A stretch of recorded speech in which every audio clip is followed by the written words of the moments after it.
a travesty. All right.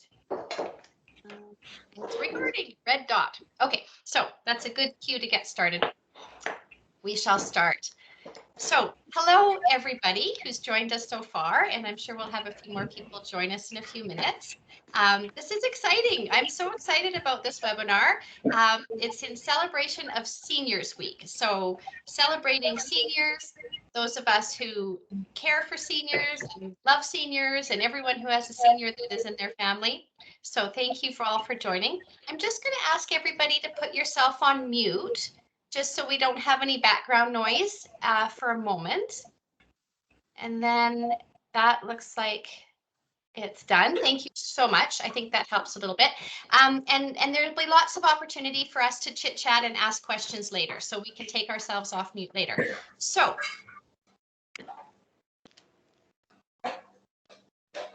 Sorry, I was just.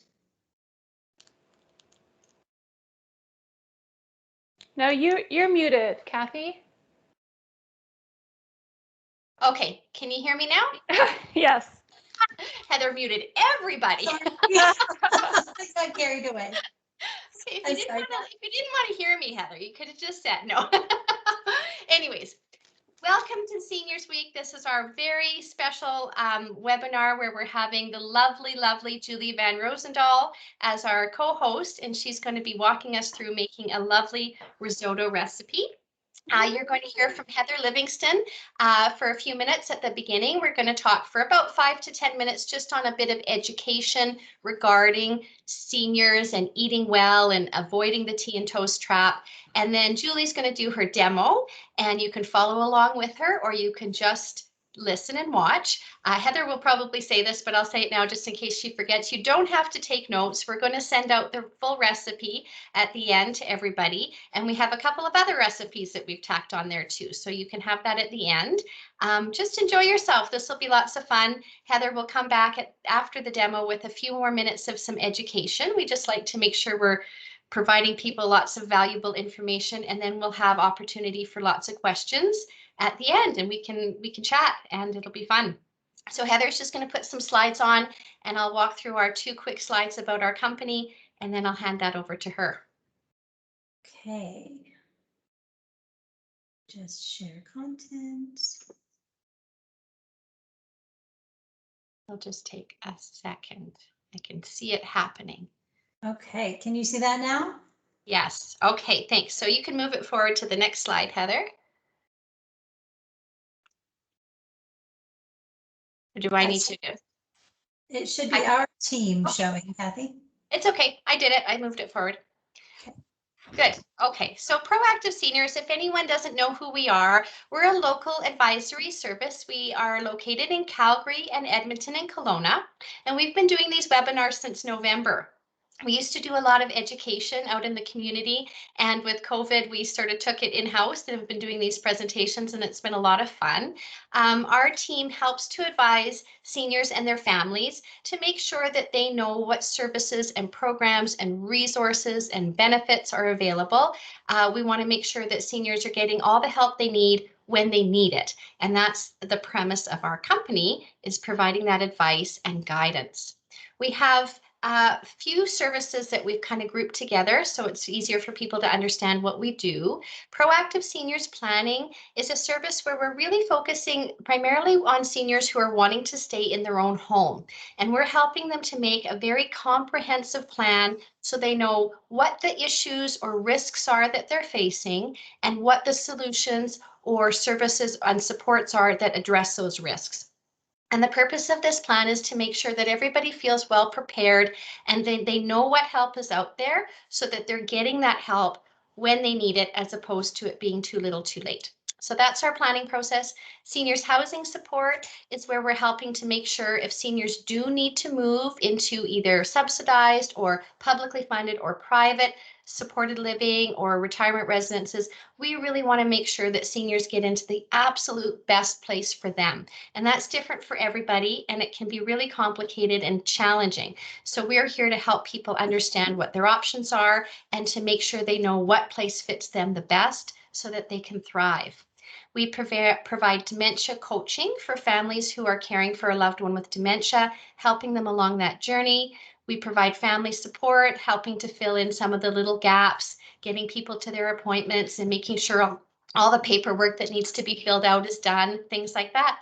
And then on our team, we have occupational therapy and physiotherapy who can come into your home or come into your retirement residence or care facility. And that's a service that we also like to offer because it's kind of hard to come by sometimes in the public health system. So that's just a really quick overview about us and Proactive Seniors. I'm going to hand it quickly over back to Heather, and she's going to just provide a little bit of education on eating well, and then we'll get into the fun of it with Julie. Okay, it doesn't look like everybody is seeing the slides, so I just want to make sure that I'm doing the right thing here. So can you share your screen? I thought I was. Let's see. Maybe that's a better. Okay, and then just hit from beginning. Yeah. Okay, Okay. Can you give us a thumbs up if you can see the slides now? We got it. Okay, here you go, Heather. Okay, apologies for that earlier, everyone. So the most important first thing to say is that no matter your age or your previous eating habits, it's never too late to change your diet and improve the way you think and feel. There's lots of benefits to it. Some of these include improving mental sharpness, boosting energy levels, increasing your resistance to illness. And of course, we know that right now that has become even more important to most of us, hasn't it? There are also impacts to chronic disease if you improve your eating habits, especially things like heart disease and type 2 diabetes. Healthy eating can prevent them. It can lower the risk of them, or it can even slow their progression. Preventing muscle and bone loss is also really important as we age. It not only reduces risk of falling, but also if there are falls, reduces serious harm and broken bones. And all of this, of course, contributes to enhanced independence as you age. We all want to be able to do the things that continue to do the things that we want to do. And one of the really key ways to do that is to improve our nutrition, which improves our overall health. So those are just some benefits. And then we go on to nutrition as we age. It's a really good question of why we should change anything. If it's working for us, why should we change what we've always done? And really what it comes down to is good nutrition is important for everyone, but it can really be more complicated for seniors. Seniors' bodies need more of certain nutrients, including vitamins like vitamin B12. It becomes a lot more difficult to absorb through food as we age, so it's really important to top up those numbers. Iodine helps keep the thyroid and circulatory systems healthy, and calcium and protein needs are also higher as we age. At the same time, though, things like our metabolism are slowing, and our palate and our taste buds are changing, and even our digestion is changing. So, and medications can also affect taste. So all of these make it more difficult to eat well. The tips that we'll talk about later and the recipes and the one we'll make later and the ones we'll put on the website are all made to take into account the health needs of seniors. So we're going to move on now to another important topic, and that is hydration. It's not something we really talk about probably often enough, but it's really, really important. The ability for our bodies to conserve water is reduced as we age, and that is why it is really critical for seniors to take in enough water. Dehydration is one of the leading causes of hospitalization in adults over 65. And if you know that, you can do something about it pretty easily. Hydration can prevent infections by flushing out the urinary tract. And there's some really good tips out there. So always have water or another healthy fluid in sight and within reach. That way you don't forget about it. There are lots of foods that help with hydration, soups and watermelon and apples and oranges and cucumbers. And it's also the time of year that when it gets really hot out, a healthy ice pop or a juice bar can be really good too. Don't wait until you're thirsty to drink. It's by then your body's already telling you that it's a little bit too late. So keep it beside you, and that way you won't have to think about it. And to drink extra water with medications. Some medications can actually affect hydration, but it's also just a good chance. Why not drink a little bit of extra while you have it right there with you? So let's not forget about the water part of things. Okay. Next slide is difficulties in eating well. We have to acknowledge that it can be really difficult as we age to eat well for lots of different reasons. It can be hard for single people who live on their own. It can be hard not having someone to cook for or to eat with. So those can be difficult, but also couples. Couples can find it really difficult, especially if the chore of cooking and preparing food always falls to one person. So it's a good cue to maybe share some of those duties. Unfortunately, takeout foods aren't always a good solution. They're really high in sodium and sugar, which is of course especially risky for anyone with diabetes or heart disease or high blood pressure.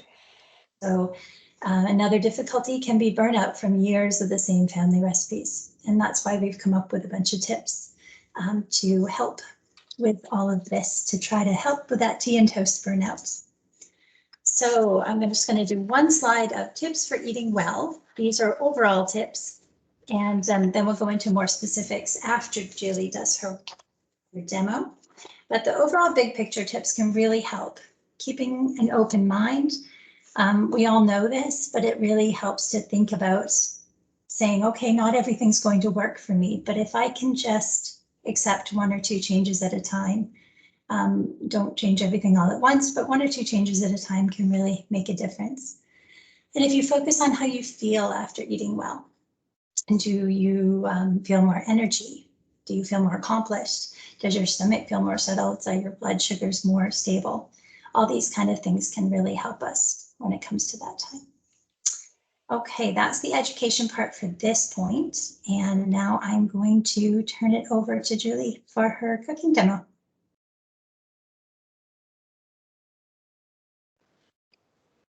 Okay.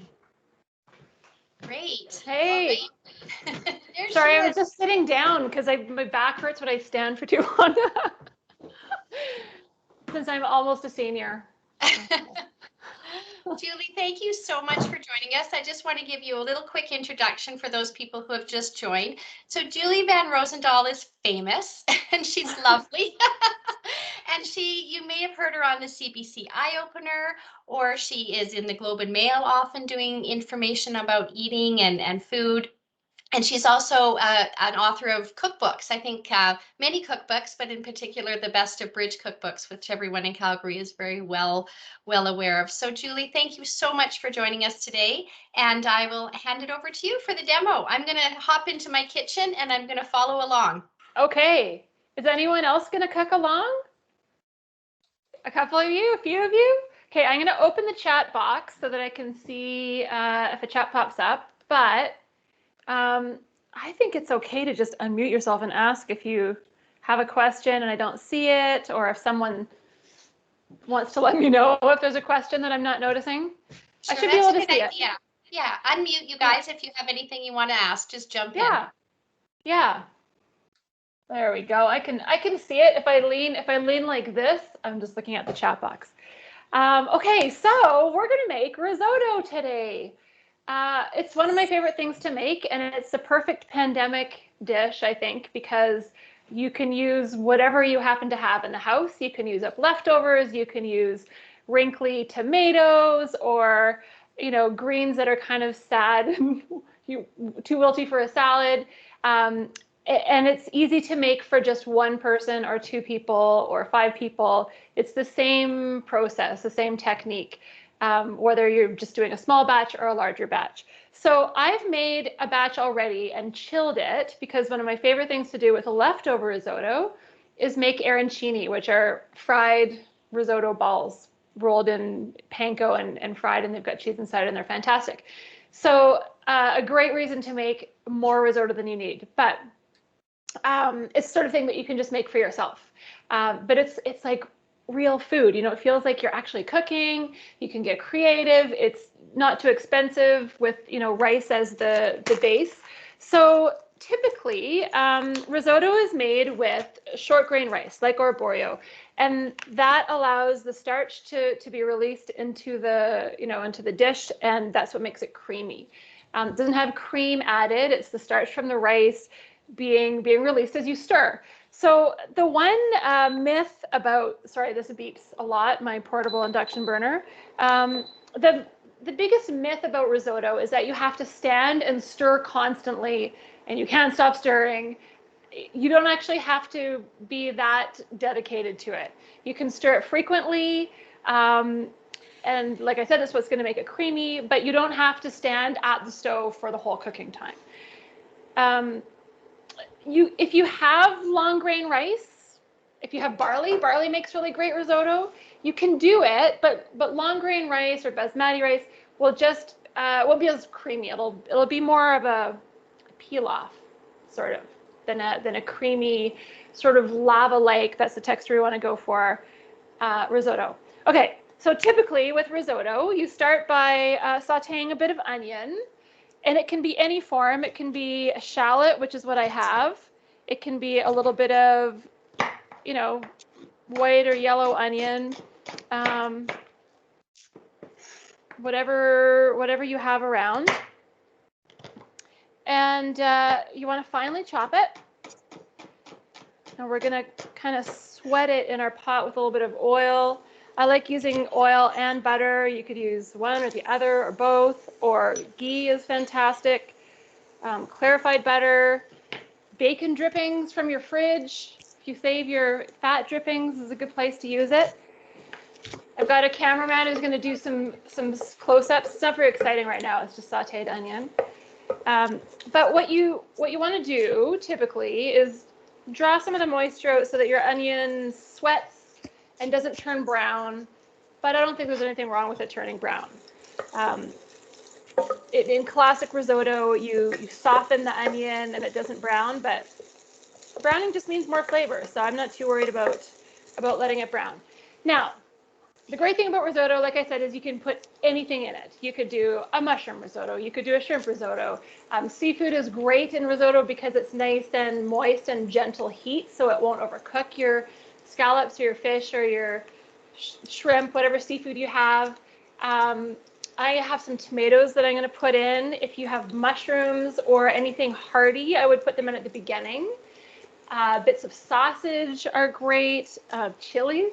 I have a friend who makes a cheddar and jalapeno risotto and puts the jalapenos in at the beginning.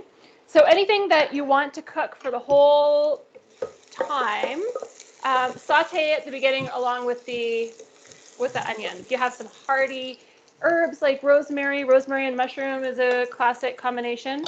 I'm going to add some butter because you want enough fat in the pan to coat your rice.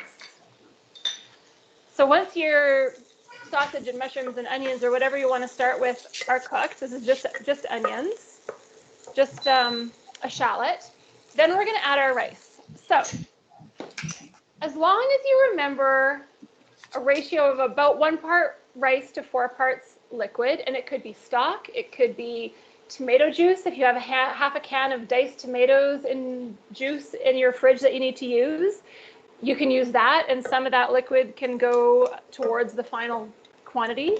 You can even use salted water, and it's actually not a lesser risotto. If you look at Bon Appetit, or I can't remember if it's Bon Appetit or New York Times, their best risotto is made with salted water and not stock. So if you don't even have stock, you can do it with salted water. I've tried it and it's fine. So I'm going to do about half a cup of rice, and I'm going to stir it to coat the rice. Here comes the close-up. Whoa.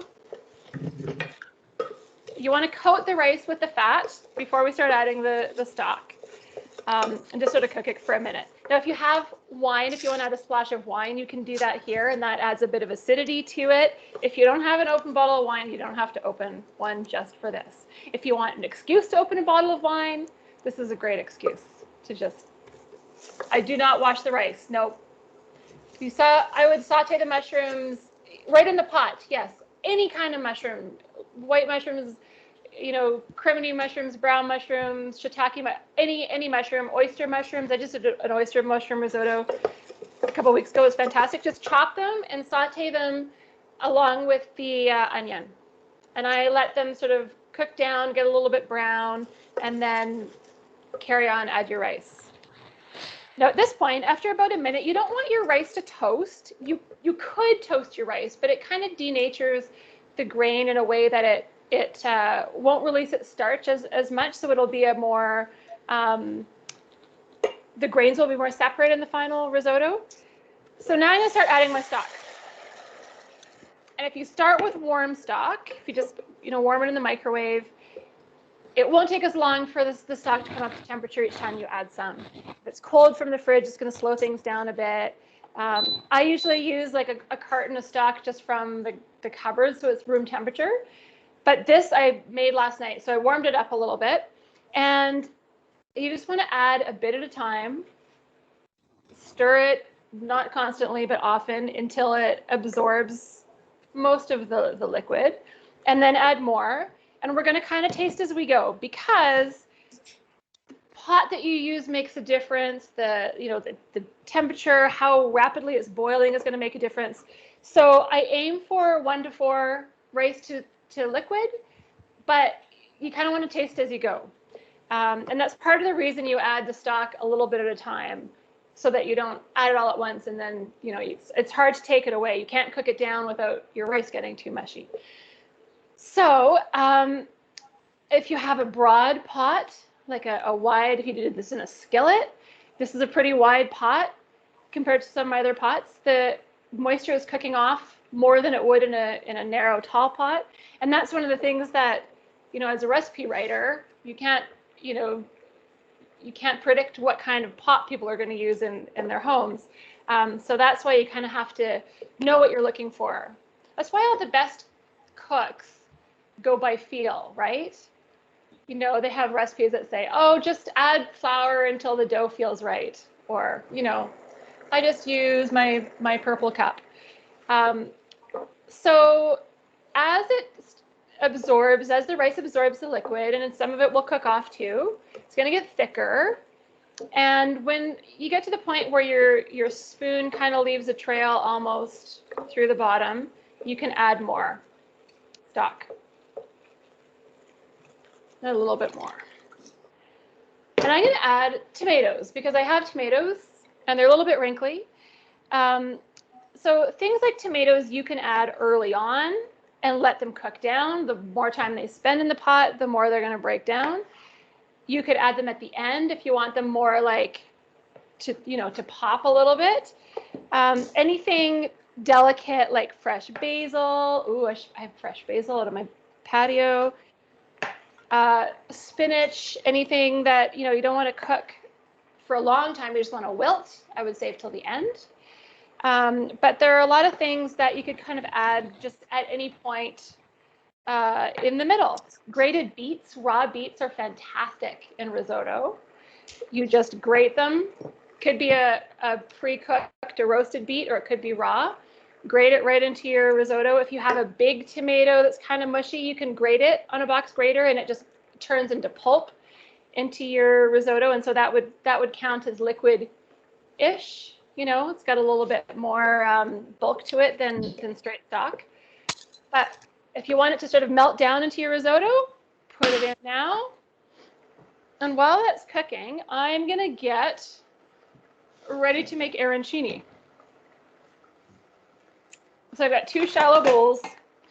I've got some panko, which are very crispy breadcrumbs. You could use cracker crumbs.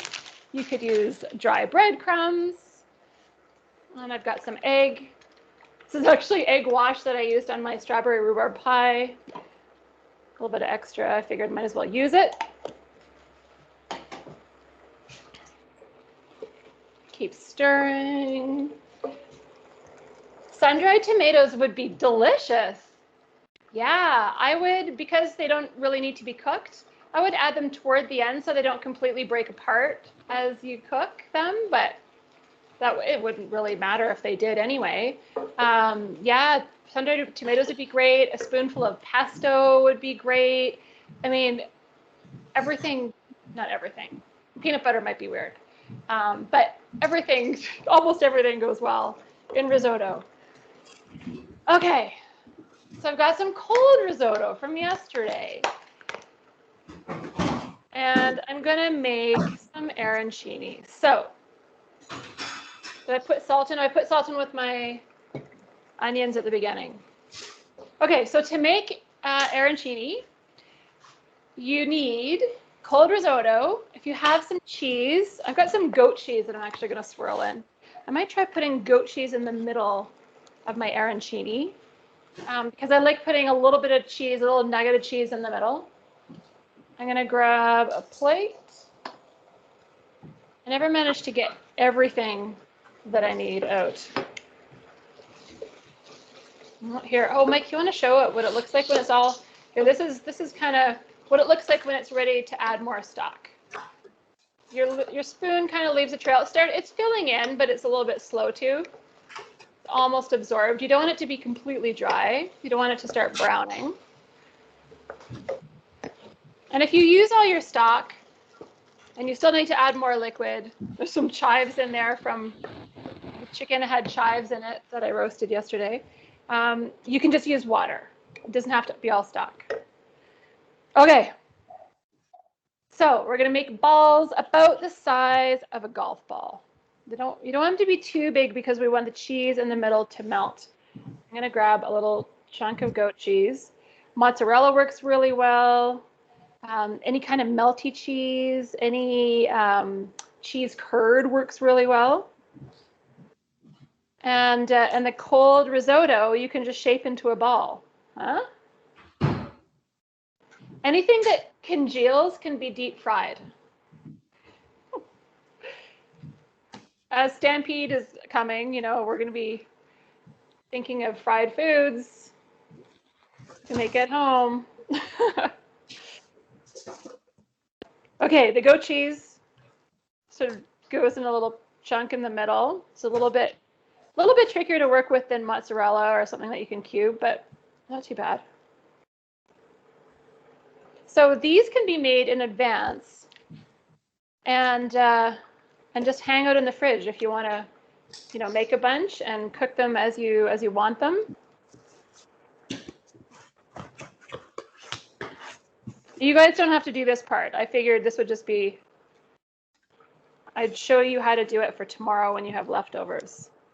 Okay, there's a few. I'm gonna wash my hands so I can stir my pot because I can hear it getting thick.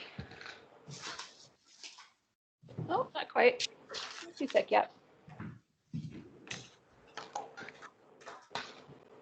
Okay, so once the arancini balls are made, I've got panko and I've got beaten egg.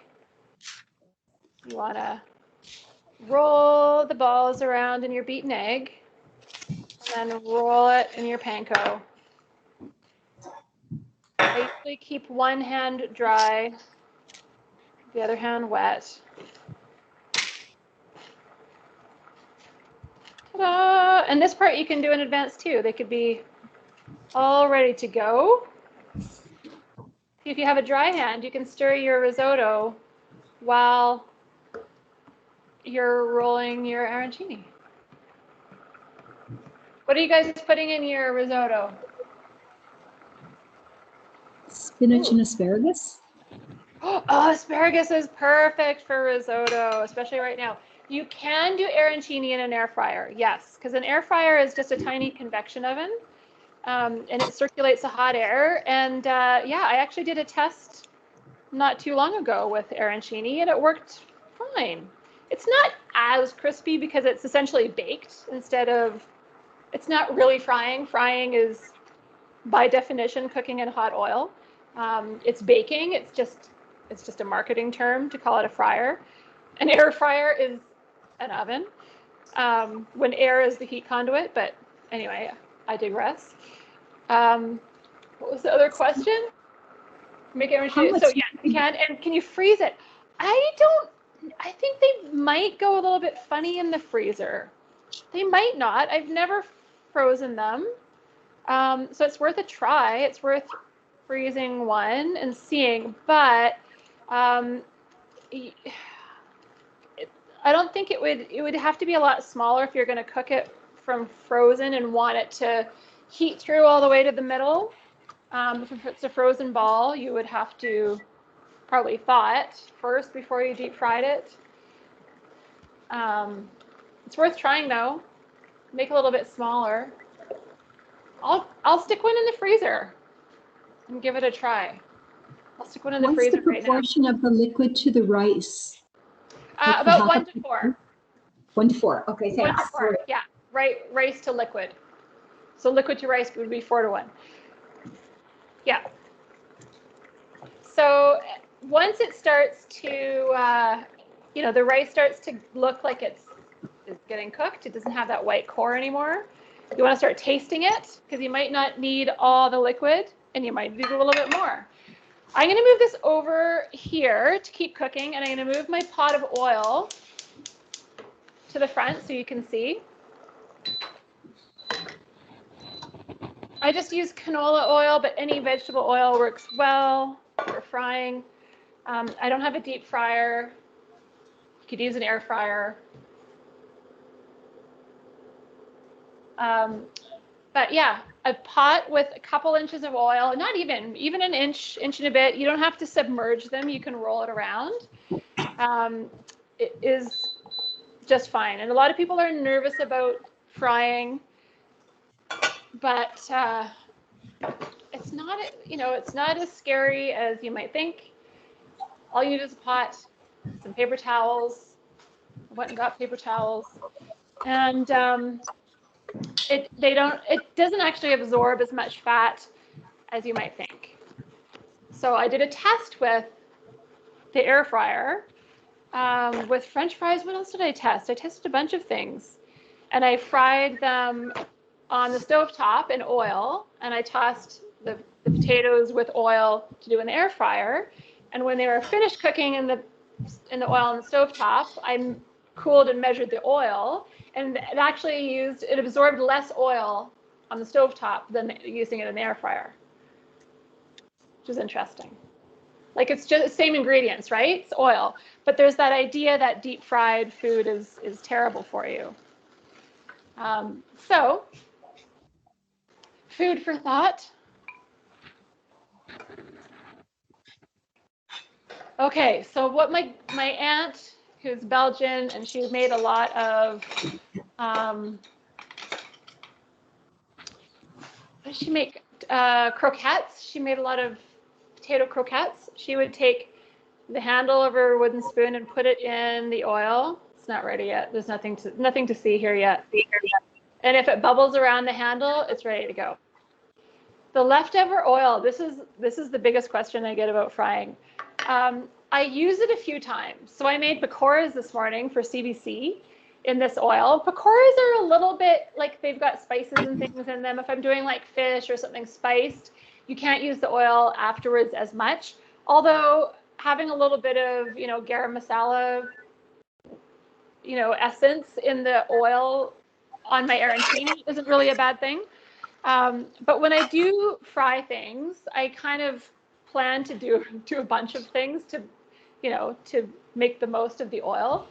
So I might make falafel later, or I probably won't make donuts because the oil will be kind of flavored. And then once I've used it a few times, I cool it down, put it in an old milk container. You can put it in your compost bin. The limit is 4 liters, right? 4 liters in your compost bin. They suggest that you kind of mop it up with paper towel, but that would be a lot of paper towel. But you can put it in your compost bin. But if you have an empty milk container, that's what I generally do, is just pour it in there and then dispose of it. And if you do something like, corn fritters or donuts or something that's really mild, doesn't have a lot of flavor, cool it down. I just cool it down, put it in a bottle, and use it for cooking with. And it's just fine. It hasn't broken down. It's the really high heat and repeated heating that breaks down oil. So the type of oil, well, you want one that has a high smoke point. So this is canola. Most vegetable oils are fine. They're typically blends. Safflower, sunflower, peanut oil is great. Avocado oil actually has a really high smoke point, but it's also very expensive, so I probably wouldn't use it. But any mild vegetable oil works just fine. So I would store the used oil just in an empty bottle and use it in like muffins and things, because I don't like wasting food. I will use that oil as much as I can before I have to get rid of it. Okay, so is it bubbling yet? Oh, it's starting to.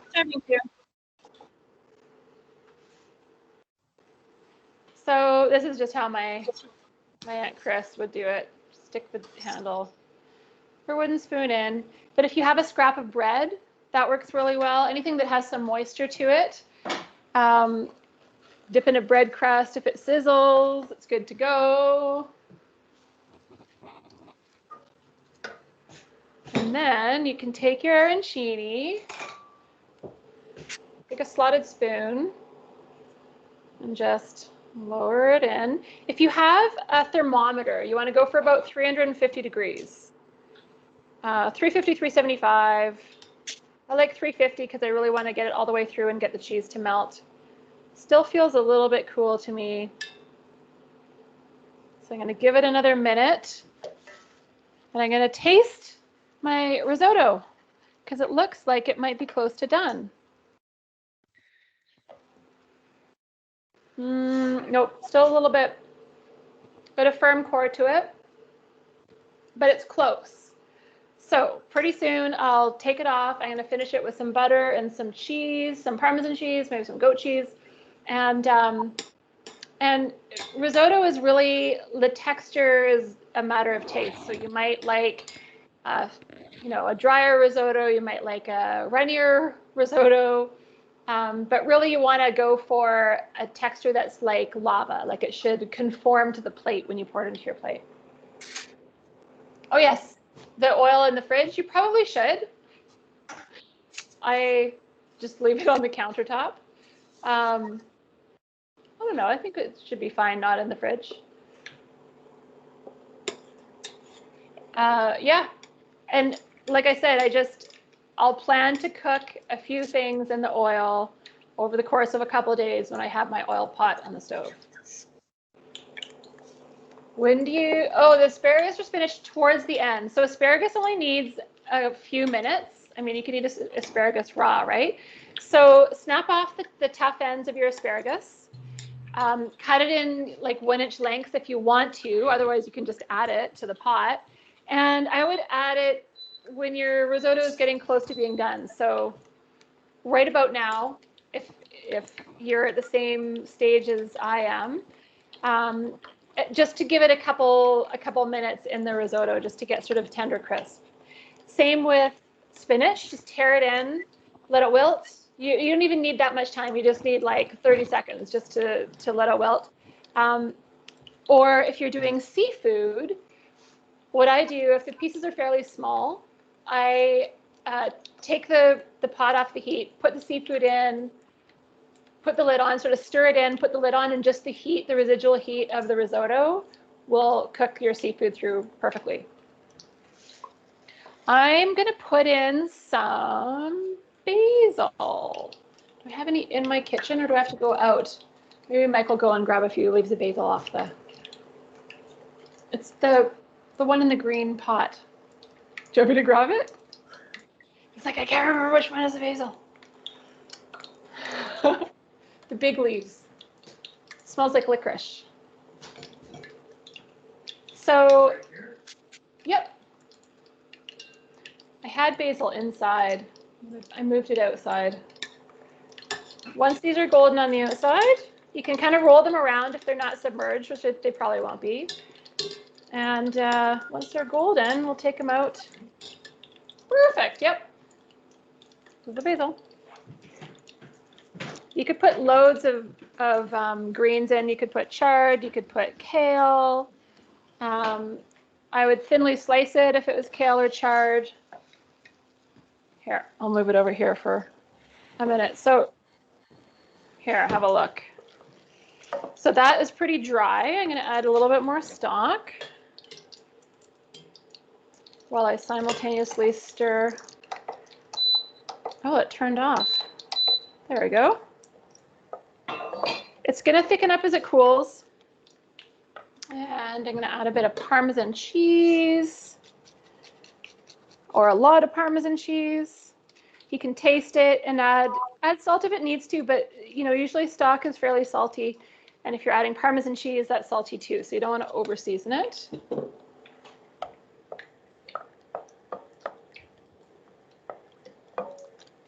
I'm going to put that back on the heat just for a minute. But you want it to be fairly loose. And if you want to add a knob of butter at the end, that's delicious too.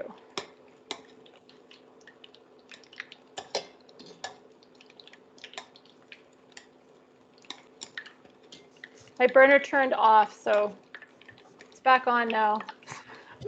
These are slower than they probably should be. Where'd my butter go? Oh, here it is. So a chunk of butter just to finish your risotto. Right at the end.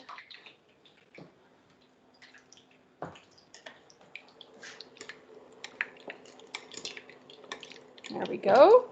Go grab a different plate. And then if you have some tomato sauce in the fridge, you can make like a bed of tomato sauce. It doesn't have to be in the fridge. I happen to have tomato sauce in the fridge. I was just thinking out loud. It's my favorite tomato sauce.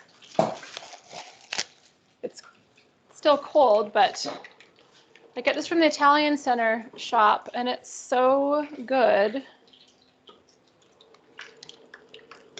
But I like to make like a little bed of tomato sauce for the arancini. Because you can eat these for dinner. They don't have to be, you don't have to be having a party. There's one. There they go. Just let it drain a little bit on the paper towel. But look at this, huh? Oh, fancy, hey? Put another little tiny basil leaf on there.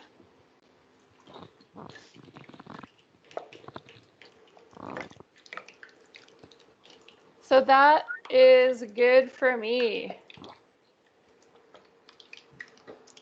I'm going to crumble in a little bit of goat cheese.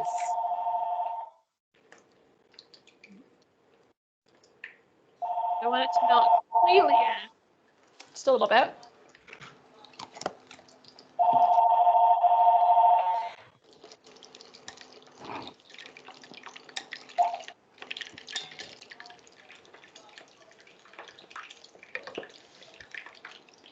Okay, and I'm going to grab a shallow dish, or Mike's going to grab one.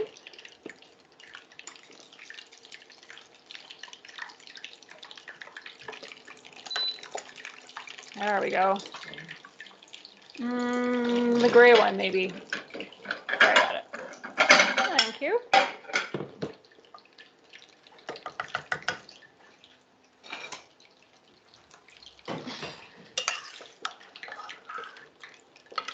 So you can eat this as a main course or a side dish.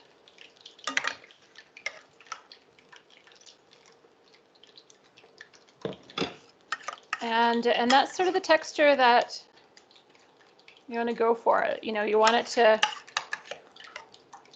not be too runny, but it should sort of conform to the plate. Okay, this is not representative of a single serving.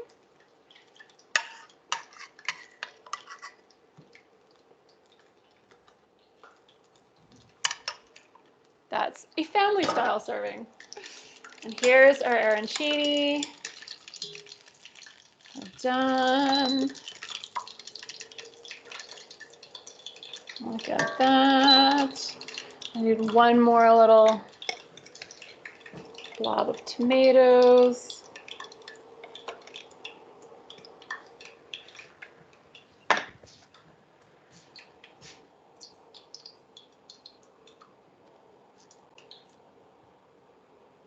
Ta-da!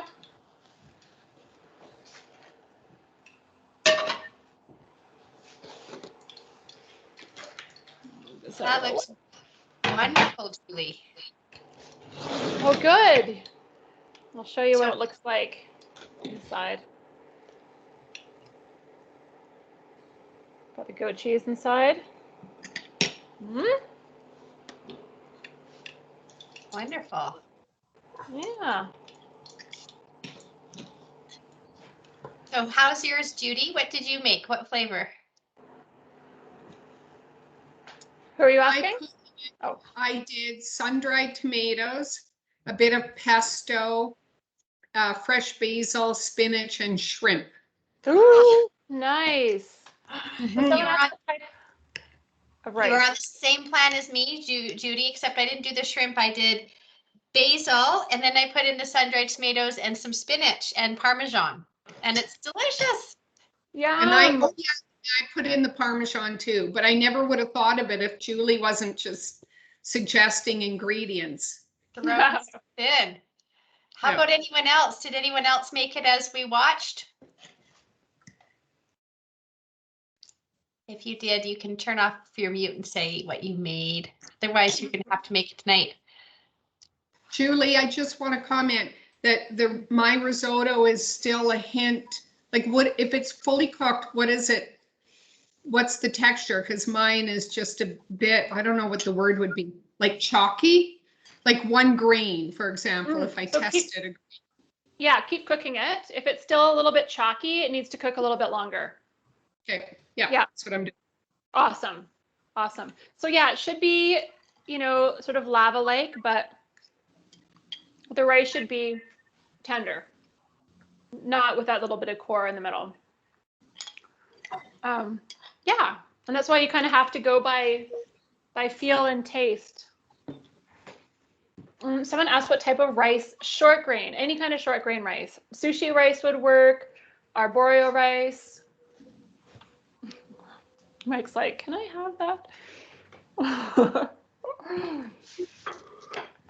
And one of my favorite ways to make risotto is cheese, lots of cheese, and grated tomato or like canned tomato sauce or diced tomatoes, and lots of old cheddar and Parmesan, and it tastes like grown-up alpaghetti. It's so comforting and delicious. But it's a great way to use up, leftover canned tomatoes or like really ripe tomatoes that are too squishy to do anything else with. I even put tomatoes in the freezer. If they're really squishy and I don't have a chance to use them, I just put them in the freezer and you can toss them in. If they're small, you can toss them in a hole. Even if they're big, you could toss them in a hole and just kind of break them up as your risotto cooks. But it'll just use the moisture from the tomatoes as some of its cooking liquid. So. Yeah. What did you say the alpaghetti recipe? So say diced tomatoes. Yeah, like cheddar. any kind of tomato. The one I made most recently, I had a big like beefsteak tomato that was really ripe, so I grated it on the box grater, so it was just pulp. But you could use canned diced tomatoes or crushed tomatoes or, tomato paste, any form of tomato, and lots of extra old cheddar and Parmesan. And it's like tomatoes and cheese. It's just so good. But it's kind of sophisticated, It's not like opening a can of, not that there's anything wrong with that. Sophisticated alpaghetti. I love it. Yes, sophisticated. Sophisticated. That's awesome. I think Jody has a question. Can you add peppers? Oh, totally. Yeah, for sure. I would saute them at the beginning with the onion, just so they break down a little bit. And yeah, chili peppers would be good. Sweet bell peppers would be good.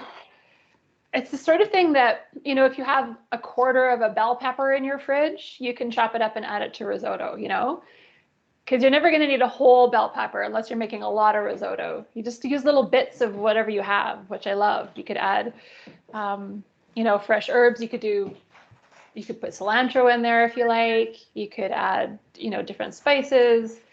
There's just no end to different kinds of risotto. Awesome.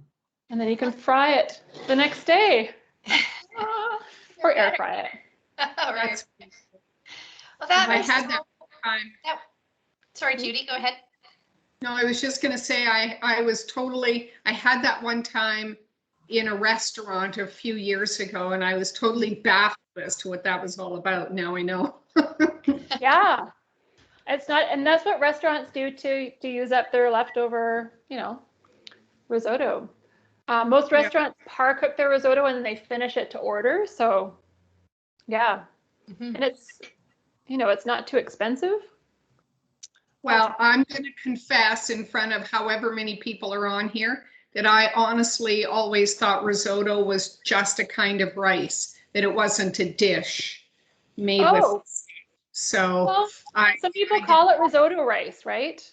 yeah. Like some people call short grain rice risotto rice. So you're not wrong. It's just more than that. Yeah. Yeah.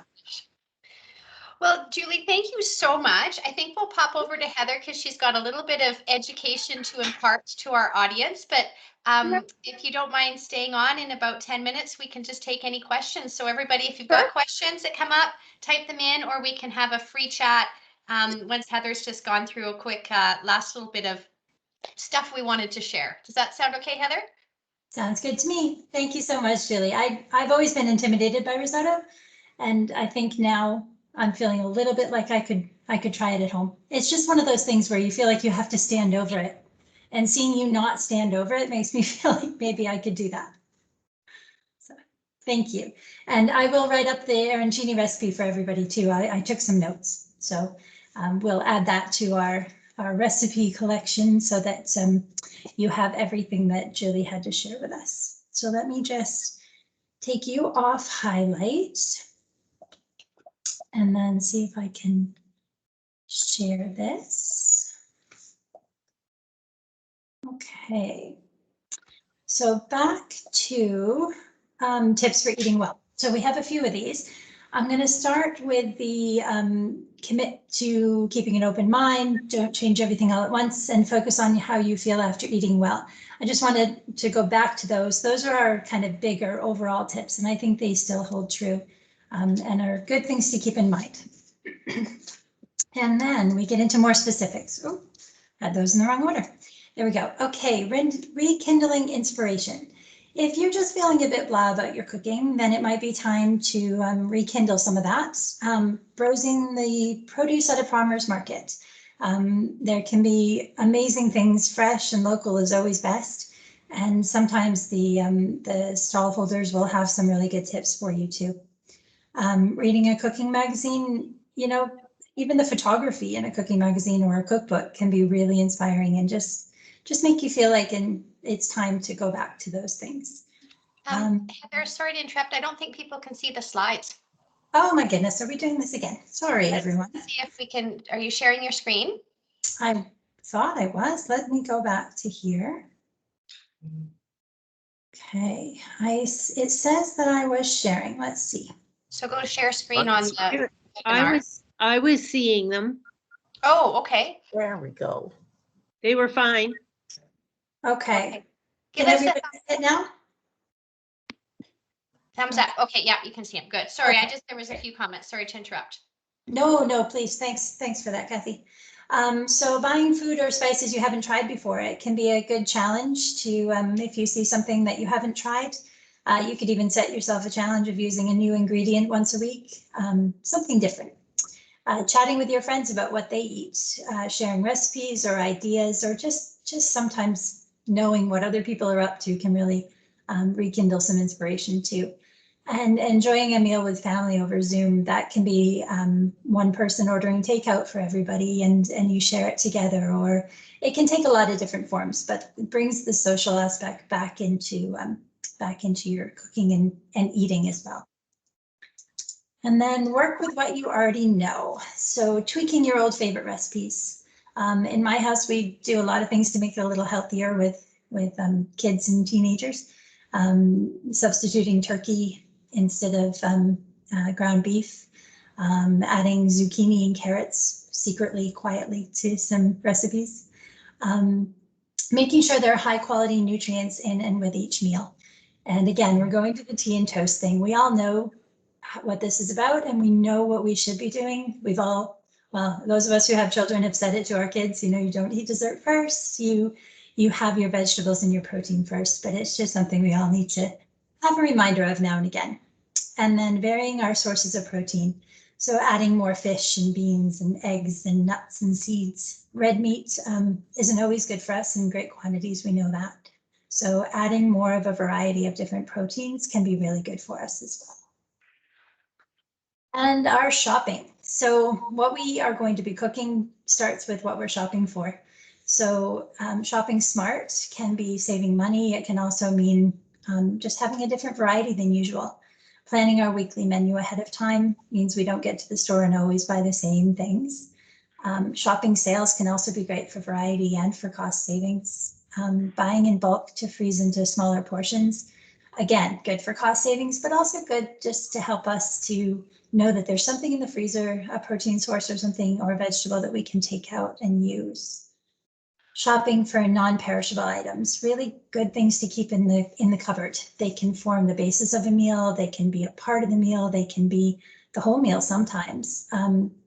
So things like peanut butter or canned vegetables and fruits and fish and beans and lentils are really good things to have on hand, as are cans of pasta sauce or tomatoes, like Julie showed us. Canned fish and beans and whole grain pasta, rice and oatmeal. Having those things in just gives us a base or an addition to a lot of meals. And freezer items. If you have whole grain breads, lean meats and poultry and vegetables and fruits in your freezer, again, you're set. So gives you a good basis or a good meal right there. What to minimize? We are minimizing salt and sugar and saturated fats and trans fats. No surprise here. I think we know these basics, but it's really good to keep in mind and to think about.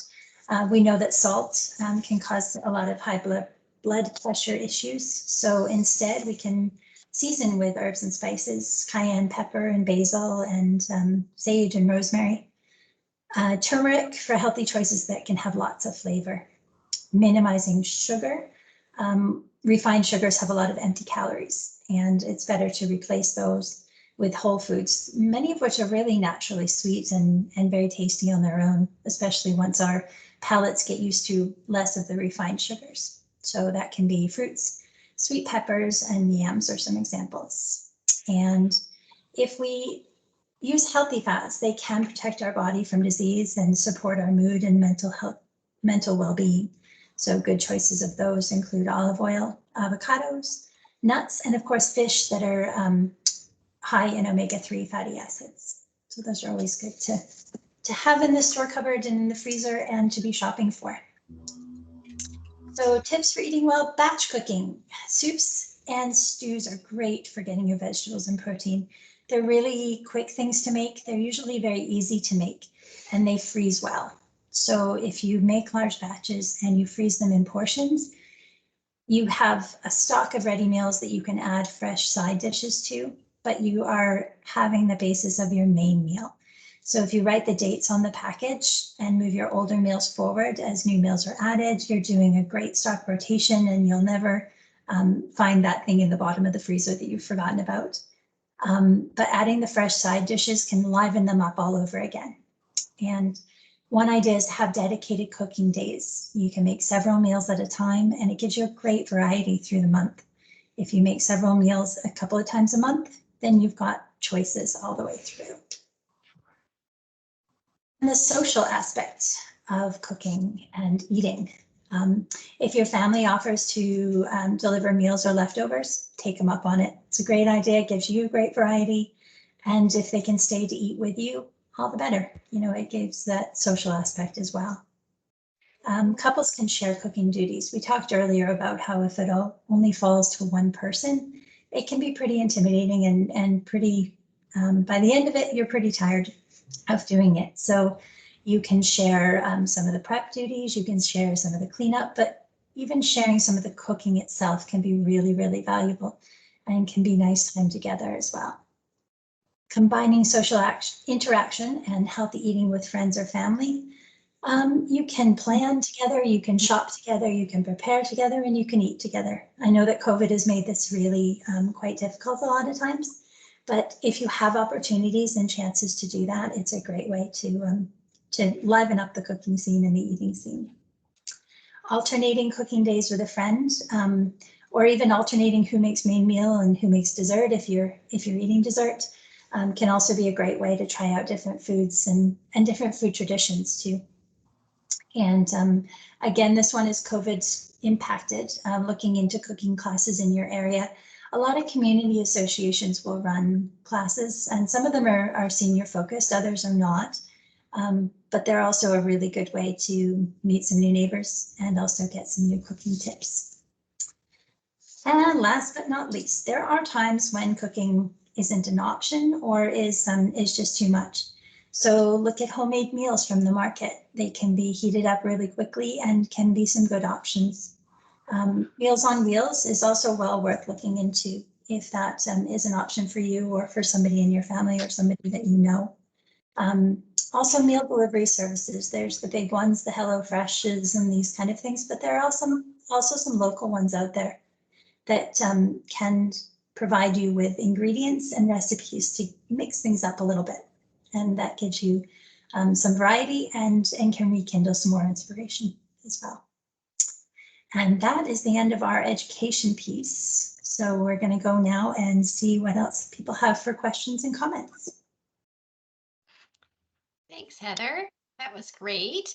So yeah, we've got time. We don't have anywhere we need to be. I don't know if Julie can stay around or not, but if you've got any questions for Julie, maybe let's ask those first and then we'll let her carry on with her life. Thank you so much, Julie, for joining us today. And then we can stick around if there's any other questions. So unmute yourself or send it off in the chat. We'd love to hear.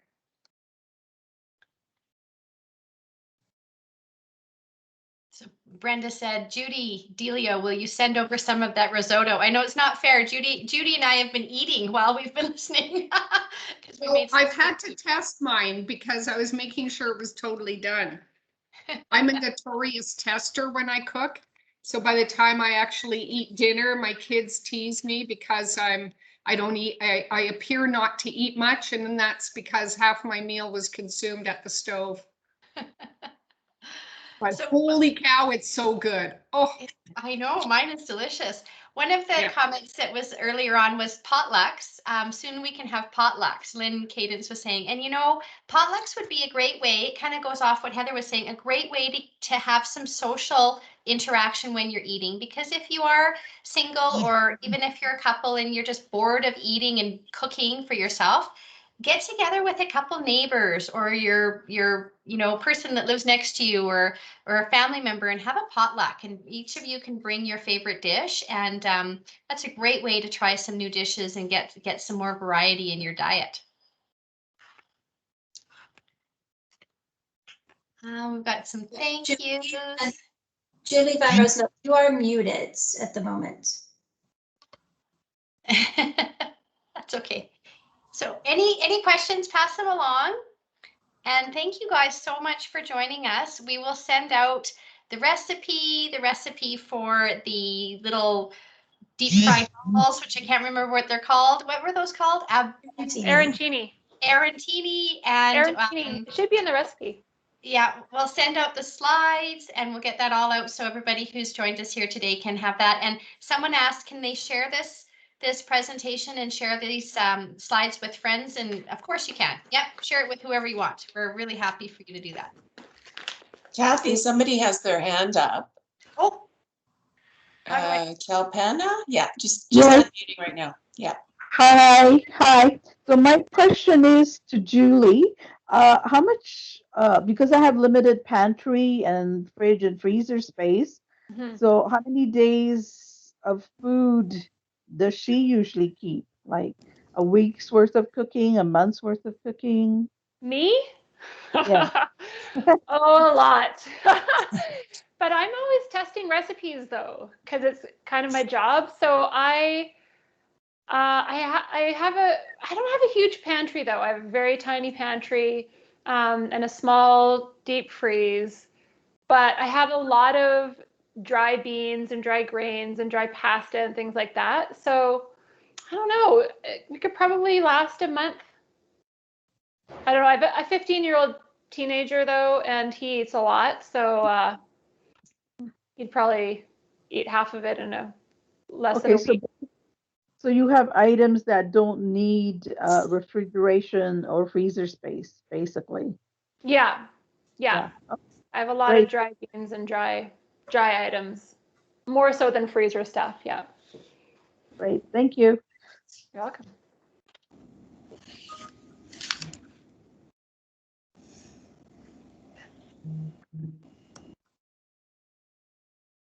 Oh, Kathy, you're Yeah. muted. All right. Saying I don't see any other particular questions. Lots of thank yous to Julie, and thanks for the opportunity and lots of great tips. So yeah, it's just been so Awesome. great, Julie. Thank you so much for joining us. Big round of Oh, thank applause for you. Julie. That was a really fun Seniors Week webinar, and we really appreciate your time and expertise. So Yeah, anytime. Thank you guys. thank you so much. All right, well, we'll say goodbye to everybody, and you can always reach us if you have any other questions, and we look forward to hearing from you all. Bye. Thanks, everyone. Thanks. Bye. Bye, thank you.